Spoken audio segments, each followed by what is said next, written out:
우리가 살면서 사용하는 대화의 종류. 우리는 평생 동안 어떤 내용이든 그것에 대해 생각을 하고 그 생각을 말로 표현하기도 하면서 살아갑니다.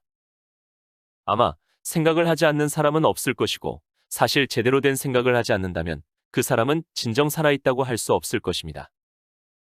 다시 말해, 우리가 잘 살아가려면 제대로 생각하고 올바르게 말할 수 있는 능력이 필요하다는 것입니다. 말을 잘하는 사람들을 보면 우리는 부러워합니다. 어쩌면 저렇게 말을 예쁘고 조리 있게, 설득력 있게, 유식하게 말을 할 수 있을까? 라고 생각하는 경우가 종종 있습니다. 우리도 말을 잘하는 연습을 하면 잘 알 수 있습니다. 그러려면 먼저 대화하는 요령에 대한 충분한 지식을 가지고 그런 상태에서 훈련과 끊임없는 연습으로 좋은 스피치 습관을 체득하는 것이 필요합니다. 우리가 살면서 하는 대화의 종류에는 혼자만의 스피치, 상호하는 대화 형식의 스피치, 강연이나 연설과 같은 일방적인 스피치, 토론과 같은 집단 속의 스피치 등으로 나눌 수 있습니다. 우리가 말을 하는 스타일이나 방식은 이러한 대화의 종류에 따라 달라져야 합니다.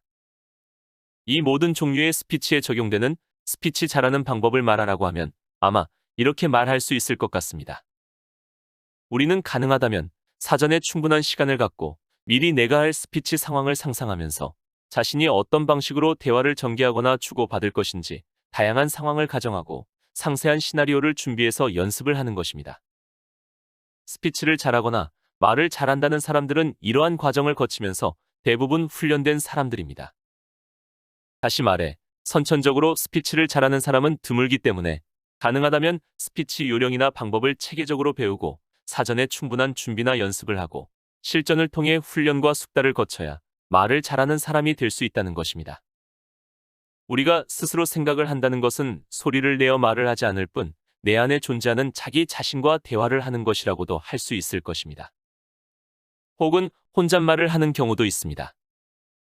독백이나 혼자만의 스피치라고 할 수 있습니다.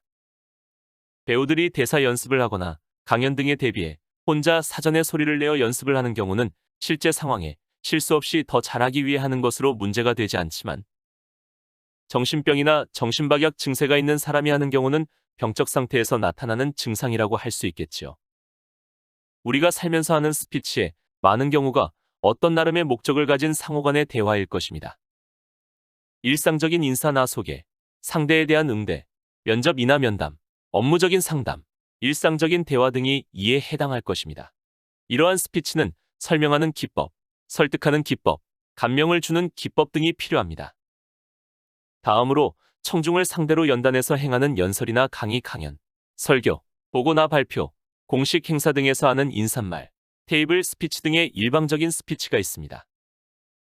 이러한 스피치는 말하는 이가 일방적으로 생각해가면서 상대방이 이해할 것으로 짐작하고 이야기를 진행해야 한다는 특징이 있습니다. 이것은 사전 계획된 스피치라 할 수 있으며 청중들은 이야기를 시작할 때는 들어보려는 마음으로 모였지만 이야기의 내용이 시원치 않거나 이야기하는 방법이 서툴면 이야기를 듣지 않고 엉뚱한 생각을 한다거나 딴짓을 하기도 합니다. 극단적인 경우에는 그 장소를 떠나버리는 사람도 있습니다. 이러한 스피치에서도 상대방과 이야기를 나누는 것처럼 상대방의 이해와 납득을 하나하나 얻도록 이야기하는 것이 당연한 것으로 인정되고 있습니다. 그리고 토의나 토론, 회의와 협의 등으로 불리는 집단 속의 스피치가 있습니다. 이것은 전원이 참가하여 협력하며 이야기하는 토의나 토론과 규칙에 따라 이야기를 하는 회의로 나눌 수 있습니다. 그리고 토의도 전원이 형식에 매이지 않고 자유롭게 이야기하는 원탁식 자유토의가 있으며 전문가를 강사로 초빙하여 그 강사를 중심으로 토의를 진행하거나 경험이나 전문적 지식이 있는 여러 명이 모여하는 패널식 토의 등 여러 형식이 있습니다.